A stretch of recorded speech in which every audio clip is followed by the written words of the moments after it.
Hello students, आज के class में हम लोग कुछ फिजिक्स के प्रॉब्लम्स करेंगे जो आपको यूजफुल रहेंगे जे डबल ई मेंस और नीट एग्जाम के लिए। तो देखिए यहाँ पर फर्स्ट प्रॉब्लम दिया गया है कि ये स्टोरेज बैटरी है, तो इसकी ईएमएफ आपको दी गई है, ये 6 वोल्ट है।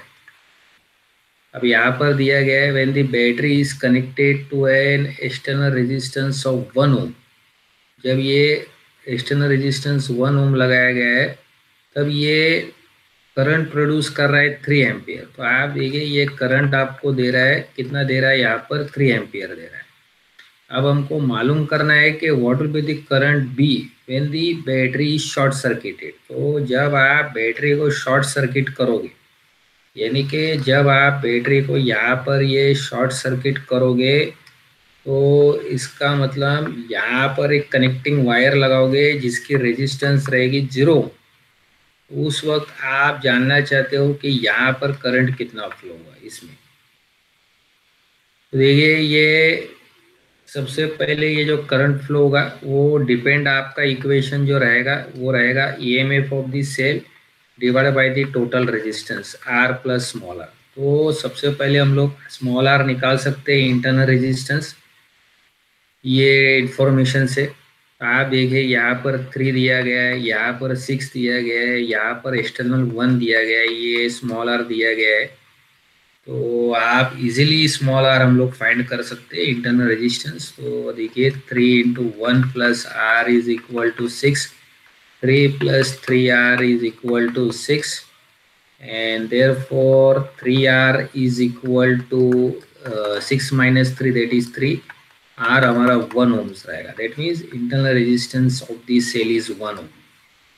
तो जब आप इसको शॉर्ट सर्किट कर रहे हो, that means what will be our I flowing now? There will be no external resistance, there will be only internal resistance R. I will be 6/1, and here you can see that is the current flowing will be 6 ampere. तो आप देखोगे यहाँ पर जो current flow होने वाला है जब आप इसको शॉर्ट सर्किट करोगे, तो ये जो रेजिस्टेंस इसका रहेगा ये 0 रहेगा, राइट। शॉर्ट सर्किट वाला ये जो रेजिस्टेंस रहेगा, अब एक्सटर्नल रेजिस्टेंस, जब आप इसको शॉर्ट सर्किट, तो आप देखिए जब आप इसको शॉर्ट सर्किट करोगे तो ये रेजिस्टेंस कितना हो जाएगा, 0। तो इसके वजह से जो करंट फ्लो होगा वो ईएमएफ अपॉन स्मॉल आर रहेगा, इंटरनल रेजिस्टेंस। तो करंट ये हमारा 6 एम्पियर रहेगा, मतलब short circuit current will be 6 ampere. अब इसके बाद नेक्स्ट प्रॉब्लम की तरफ जाएंगे। देखिए an electric kettle has 2 winding, when one of them is switched on the water in the kettle begins to boil in 15 minutes, and when the other is switched on in 30 minutes. In how much time will the water in the kettle begin to boil if 2 windings are switched on in series and in parallel? तो यहाँ पर दिया गया है कि एक kettle है, उसके पास 2 वाइंडिंग है। अगर आप केटल के अंदर, ये केटल है और यहाँ पर आप वाटर रख रहे हो, तो वाटर बॉईल करने के लिए, यानी कि उसको बॉईल करने के लिए जो हीट लगेगी हमको बेसिकली वो फाइंड करना है। तो अगर आप एक रेजिस्टेंस यूज करते हो उसको हीट करने के लिए R1, और ये बैटरी को लगाते हो, तो बैटरी की वोल्टेज देखिए V है। तो अगर आप वो बता रहे कि यहाँ पर kettle has 2 winding, when one of the winding is switched on the water in the kettle begins to boil in 30 minute, and when other winding is used then it is 30 minutes, when right, when the other is switched on the 30 minute, मतलब एक register अगर आपने use किया है तो उसको time लगेगा 15 minutes. ये देखिए ये इसको टाइम लगेगा आपका 15 मिनट्स। अगर आपने दूसरा रजिस्टर भी लिया हुआ है तो क्या होगा, करंट आपका चेंज हो जाएगा, लेकिन इसके अक्रॉस जो V रहेगा आपका सेम रहेगा। जब आप दूसरा रजिस्टर लगा रहे हो तो भी इसका टाइम बेसिकली कितना ले रहा है, वो 30 मिनट ले रहा है। तो प्रॉब्लम बहुत सिंपल है। अगर आप एक रजिस्टर लगाते हो सप्लाई के अक्रॉस, तो उसके अक्रॉस जो वोल्टेज V आएगा, राइट, और करंट उसके अंदर फ्लो होगा अकॉर्डिंग टू इज रेजिस्टेंस। ये देखिए यहाँ पर जो करंट फ्लो होगा that will be according two is resistance. जब आप दूसरा रजिस्टर आप लगा रहे हो तो इसके अक्रॉस जो करंट फ्लो होगा देखिए वो I2 रहेगा। तो करंट जो इसके अंदर फ्लो होगा यानी कि R1 के अंदर करंट जो फ्लो हो रहा है I1 हो रहा है, R2 के अंदर जो करंट फ्लो हो रहा है I2 हो रहा है, क्योंकि इसके रजिस्टर्स अलग है। लेकिन R1 के अक्रॉस जो वोल्टेज आएगा और R2 के अक्रॉस जो वोल्टेज आएगा वो आपका सेम ही रहेगा। तो देखिए इस प्रॉब्लम में अगर हम लोग हीट फाइंड कर रहे हैं इन फर्स्ट रजिस्टर, तो that is equal to V square upon R1 into T1। T1 ये टाइम लगेगा for the water to boil, because R1 for register R1 it is T1, और H2 जो रहेगा वो हीट लगेगा for the water to boil when आप resistance R2 use कर रहे हो, और इसका टाइम T2 आएगा। तो T2 is the time taken when R2 is use. तो देखिए ये इस प्रॉब्लम में क्या हो रहा है, जो हीट लगेगा वाटर को बॉईल करने के लिए, जो ये मास ऑफ द वाटर दिया गया है, यानी कि ये जो वाटर हमने लिया हुआ है, देखिए यहाँ पर ये वाटर को जो लगेगा हीट बॉईल करने के लिए, हमने जो मास है इसका फिक्स रखा हुआ है। तो ये जो वाटर है इसको जो बॉईल करने के लिए जो हीट लगेगा वो सेम रहेगा। ठीक है, अगर हमने R1 यूज किया है या R1 R2 यूज किया है, जो इसको बॉईल करने के लिए जो हीट लगेगा वो हमारा सेम रहेगा। तो ये हीट जो लगेगा वो सेम रहेगा। So therefore H1 will be equal to H2। हम लोग लेंगे V square upon R1 into T1 will be equal to V square upon R2 into T2। Okay, heat required to boil the water will be same. Heat required H1 will be equal to H2, that is heat required to boil the water. तो हमको जो लगेगा heat water boil करने के लिए वो तो same रहेगा। अगर हमने R1 यूज़ किया या R2 यूज़ किया तो सेम रहेगा। तो इसमें देखिए आपका ये वी स्क्वायर हमारा यहाँ पर कैंसल हो जाएगा, और देयर फॉर आपका आएगा T1 over T2 will be equal to R1 by R2। तो हमको टाइम गिवन है, तो R1 आपका 15 है, R2 आपका 30 है, that means it is half. Therefore R1 by R2 is equal to 15 by 30 and that is equal to half. तो इसका मतलब R2 जो हमारा रहेगा वो ट्वाइस रहेगा ऑफ R1। अब जब आप वाटर को हीट करोगे दोनों रेजिस्टर सीरीज में लगा के, अब हम सेकेंड पार्ट में देखिए यहाँ पर क्या दिया गया है। आप देखिए इसमें क्वेश्चन पूछा गया है कि how much time will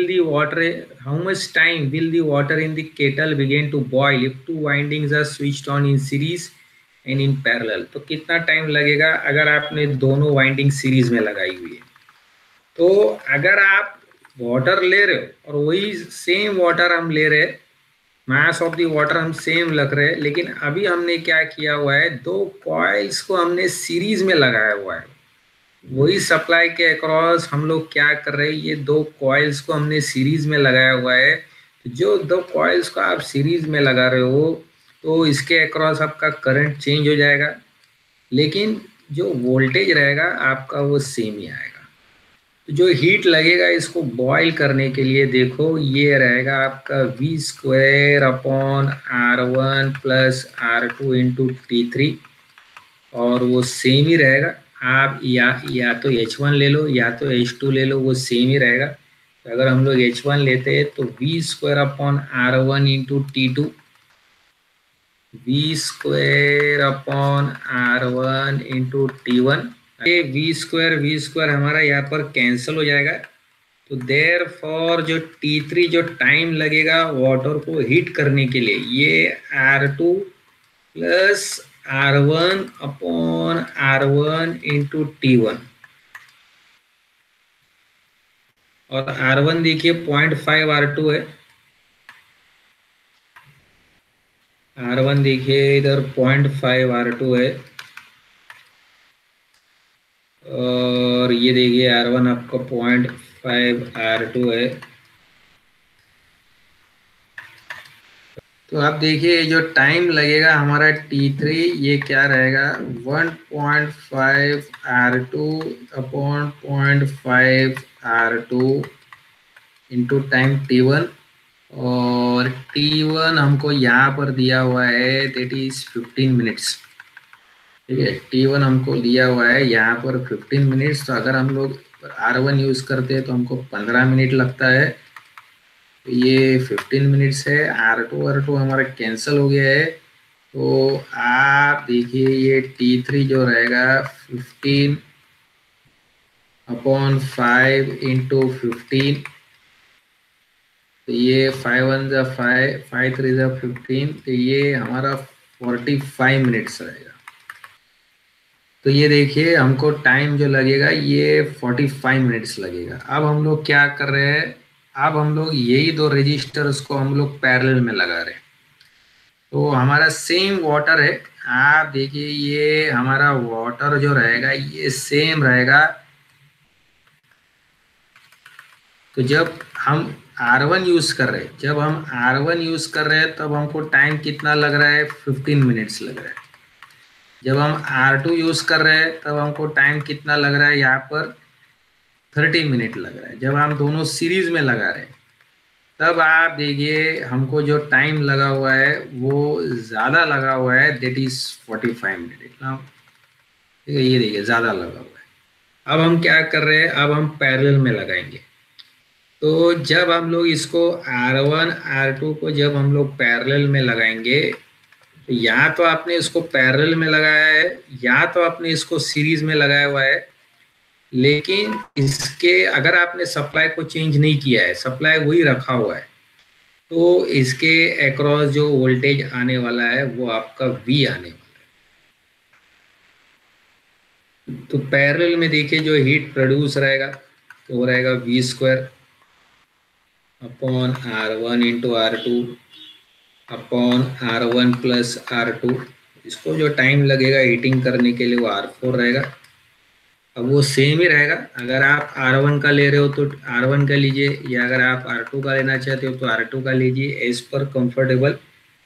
तो मैं यहाँ पर R1 का ले रहा हूँ V² upon R1 into T1,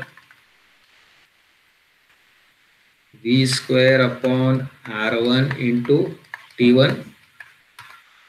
ये V² हमारा कैंसिल हो गया है। तो इसके बाद हम देख सकते हो कि कितना टाइम लगेगा हमको वाटर को बॉईल करने के लिए। जब हमने पैरेलल में लगा हुआ है ये ऊपर चला जाएगा, क्रॉस मल्टीप्लाई हो जाएगा R1 into R2 upon R1 plus R2 into T1 upon R1। इसको मैंने ऊपर लिया है R1 into R2 upon R1 plus R2। तो R1 हमारा कैंसिल हो गया है। और आप देखिए R2 जो हमको मिला था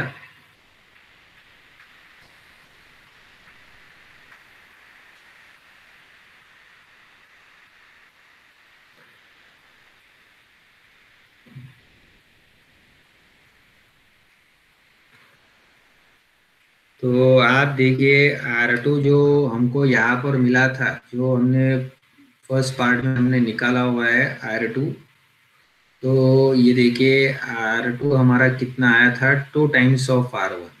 R2 हमारा 2 टाइम्स ऑफ R1 आया था। तो R2 हमारा 2 टाइम्स ऑफ R1 आया था। और ये 2R1 प्लस 1R1 हमारा 3R1 आ जाएगा इंटू टाइम T1। तो R1 हमारा R1 कैंसिल हो गया है। तो ये जो टाइम लगेगा हीटिंग के लिए, मतलब बॉईल करने के लिए, जब आप दोनों पैरेलल कॉम्बिनेशन में रख रहे हो R1 और R2 को, T1 आपका 15 है तो 2 इंटू 15 कितना हो जाएगा आपका, ये 30 हो जाएगा। 30 डिवाइड बाई 3 आपका 10 मिनट्स आ जाएगा। इसका मतलब T4 जो हमको लग रहा है, इसका मतलब T4 जो हमको लग रहा है वो 10 मिनट्स लग रहा है, देखिए कम टाइम लग रहा है। तो अगर आप पैरेलल में लगाओगे तो नेचुरली करंट ज़्यादा फ्लो हो जाएगा। तो आपका हीट जो वाटर को जो बॉईल करने वाला हीट रहेगा वो आपको कम टाइम में मिलेगा। तो ये देखिए, ये R1 into R2 upon R1 plus R2, अगर ये कॉम्बिनेशन आप लगा रहे हो तो आप वाटर को कम टाइम में बॉईल कर सकते हो। दैट इज आप वाटर को 10 मिनट्स में आप बॉईल कर सकते हो। आप जानते हो पैरेलल कॉम्बिनेशन में आपका रेजिस्टेंस कम हो जाता है, तो ज़्यादा करंट फ्लो हो जाएगा, तो आपको वाटर को बॉईल करने के लिए आपको कम टाइम लगेगा, तो उतना ही हीट प्रोड्यूस करने के लिए आपको कम टाइम लगेगा, that is 10 minutes. Next problem की तरफ बढ़ते हैं।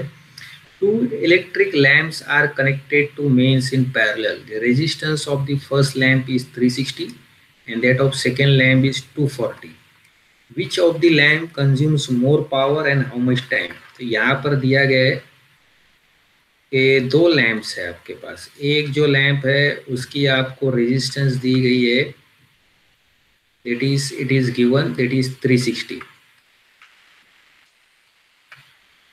और दूसरा जो आपको यहाँ पर लैंप दिया गया है, आप देखिए दूसरा लैंप जो आपको दिया गया है इसकी भी रेजिस्टेंस आपको दी गई है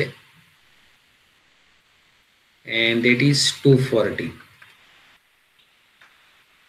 दूसरा रेजिस्टेंस भी आपको दिया गया है, that is 240। Which of the lamp consumes more power and how much times.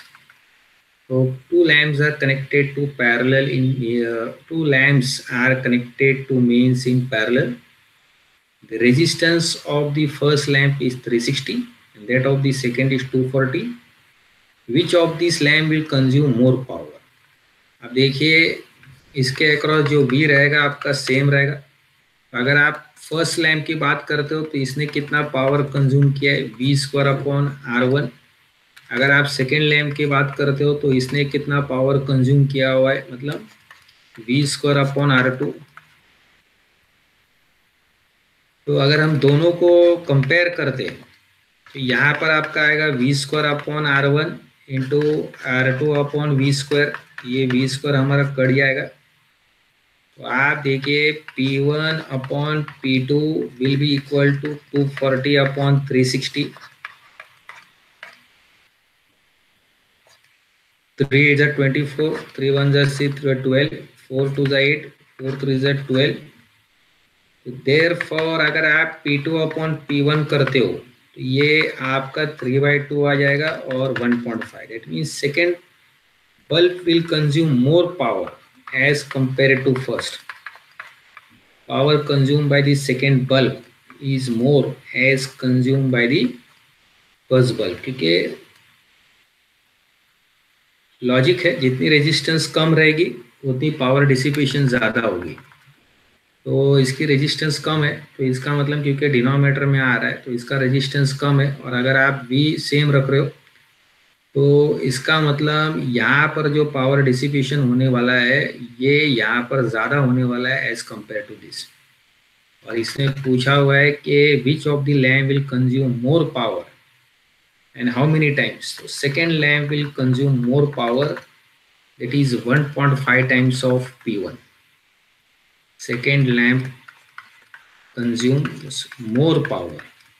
Second lamp consumes more power as compared to first. As compared to first,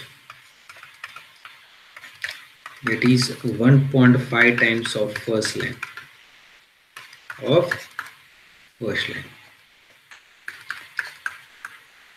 इसके अब देखिए नेक्स्ट प्रॉब्लम की तरफ बढ़ते हैं। तो two conducting wires of the same material of the equal length and equal diameters are first connected in series and then in parallel in a circuit across the same potential difference. The ratio of heat produce in series and parallel combination will be. तो हमारे पास इस problem में दिया गया है कि दो resistors लगाए हुए हमने पहले सीरीज में लगाया हुआ है। जब हम सीरीज में लगाते हैं तब यहाँ पर आपको क्या दिया हुआ है कि what is the ratio of heat produce in series and parallel combination. और दोनों वायर्स है, दोनों आइडेंटिकल है क्योंकि सेम मटेरियल है, सेम लेंथ है, दोनों की डायमीटर इक्वल है। तो पहले सीरीज में लगाया गया, फिर पैरेलल में लगाया गया, तो उसके अक्रॉस V सेम रखा गया है। जब सीरीज में लगाया हुआ है तब इन टाइम t हीट कितना प्रोड्यूस होगा, देखिए आपका V² upon R1 plus R2 into time t। तो टाइम टी में हीट ही देखिए ये इतना प्रोड्यूस होगा, लेकिन R1 R2 इक्वल है, तो इसके लिए आपका हीट प्रोड्यूस जो रहेगा V²/2R × T, क्योंकि R1 और R2 आपका इक्वल है और हम इसको R लेंगे।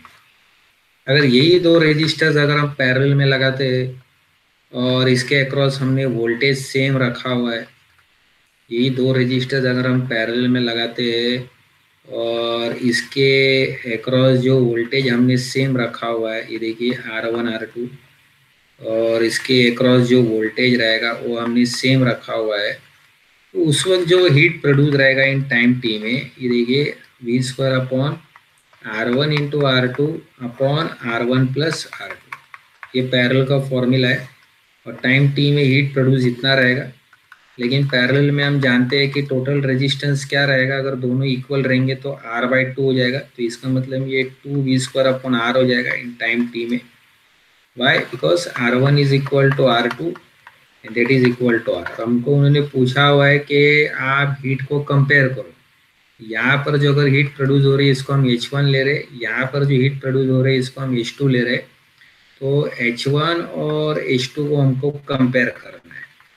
तो H1/H2 को अगर हम कंपेयर करेंगे तो ये देखिए ये यहाँ पर आएगा V²/2R × T multiply by R/2V² × T। ये T हमारा कैंसिल हो जाएगा, V² हमारा कैंसिल हो जाएगा, R कैंसिल हो जाएगा, H1/H2 कितना रहेगा आपका? हाफ रहेगा, मतलब ratio of heat produce will be equal to half. Next problem की तरफ बढ़ते हैं। Steel wire has a resistance twice as great as a copper wire, मतलब यहाँ पर जो स्टील वायर है उसकी रेजिस्टेंस जो दी हुई है डबल है as compare to copper, because copper is having high conductivity as compare to steel. Which wire will liberate more heat in parallel in series connection with both the wires in a circuit powered by a direct current voltage? तो ज़्यादा heat कौन liberate करेगा? ठीक है, तो अगर आपने copper wire लिया हुआ है और ये देखिए कॉपर वायर को resistance, steel wire has resistance twice, तो देखिए यहाँ पर ये स्टील वायर लगाया गया है और यहाँ पर रेजिस्टेंस जो उसका दिया गया है, ये देखिए अगर मैं R1 लेता हूँ और ये यहाँ पर इसको R2 लेते हैं, तो स्टील वायर को रेजिस्टेंस को अगर हम लोग R1 बोलते हैं तो it is twice of copper wire, यानी कि इसको R लेते हैं तो ये 2R हो जाएगा। तो हम लोग क्या करते हैं यहाँ पर,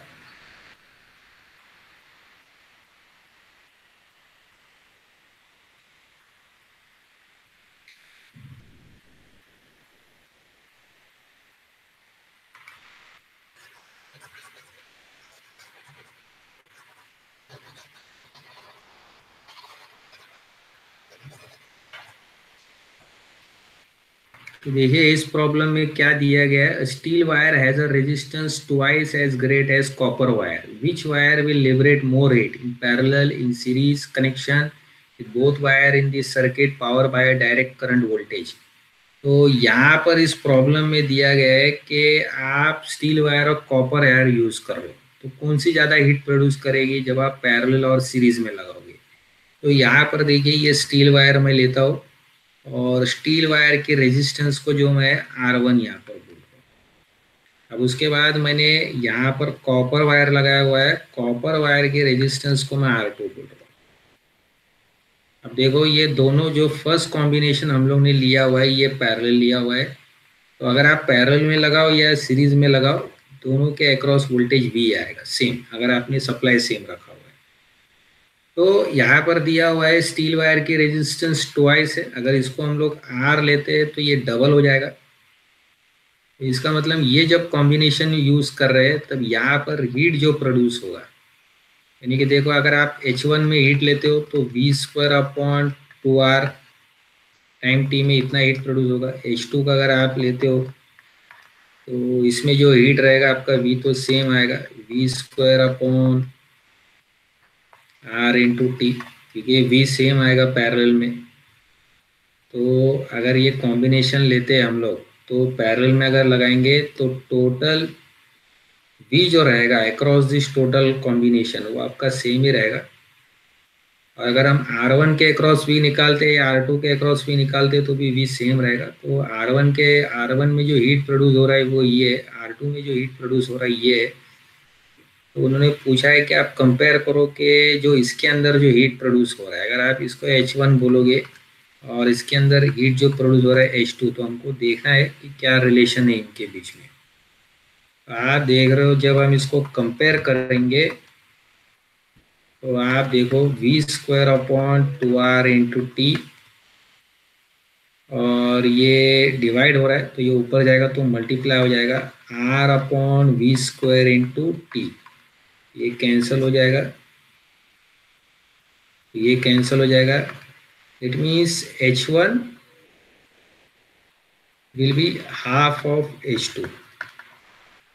That means steel wire will produce less heat as compared to copper wire. Half it है ना, तो that means steel wire has resistance twice, तो steel wire is going to produce less heat. Therefore steel wire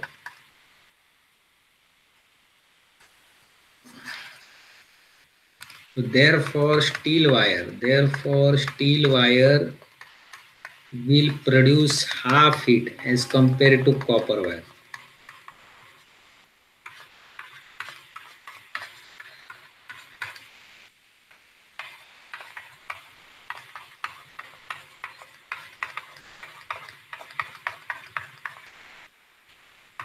यानी कि time T में ये कम heat release करेगा और ये ज़्यादा हीट रिलीज करेगा अगर आपने पैरेलल में रखा हुआ है।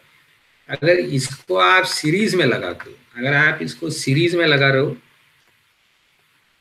तो देखिए R1 जो रहेगा आपका यहाँ पर क्या रहेगा 2R रहेगा, और यहाँ पर R2 जो रहेगा ये आपका R है। अब इसके अक्रॉस देखिए, ये x के अक्रॉस वोल्टेज आपका V1 आएगा क्योंकि ये अलग है, इसके अक्रॉस वोल्टेज आपका V2 आएगा। अब उसने पूछा है कि हीट प्रोड्यूस में क्या रिलेशन रहेगा जब आप उसको सीरीज में लगाए, which wire will liberate more heat, right. अब अगर हम लोग यहाँ पर हीट लिबरेशन निकालते हैं तो देखिए सीरीज में क्या होता है, आपका करंट सेम रहता है, लाइक सीरीज में आपका करंट सेम रहेगा। तो अगर हम लोग H1 निकालते हैं तो ये वाला फॉर्मूला यूज कर सकते हैं, I1² into R1² into time T, और H2 जो रहेगा आपका रहेगा I1² यानी कि ये I² ही रहेगा। I1 दोनों में भी करंट सेम फ्लो हो रहा है, तो इसके लिए I1 की जगह पे हम लोग I लेंगे, I² into R2² into T। तो R1 जो मैंने लिया हुआ है यहाँ पर देखिए ये 2R लिया हुआ है तो ये 4R² हो जाएगा, और R2 को अगर हम R लेते हैं तो ये I² into R² into T हो जाएगा। अब दोनों को अगर हम कंपेयर करते हैं H1/H2 को, तो ये I² into 4R² into T upon I² into R² into T, तो T कैंसिल हो जाएगा। तो आप देखिए आप फर्स्ट वाला steel wire 4 times more heat produce करेगा as compare to copper wire. Therefore steel wire will produce 4 times more heat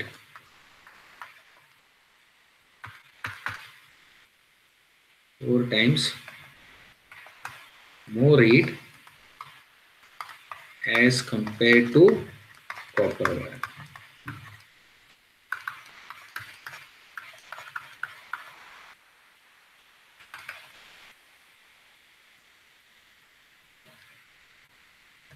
So I hope students you have understood this. Thank you everybody.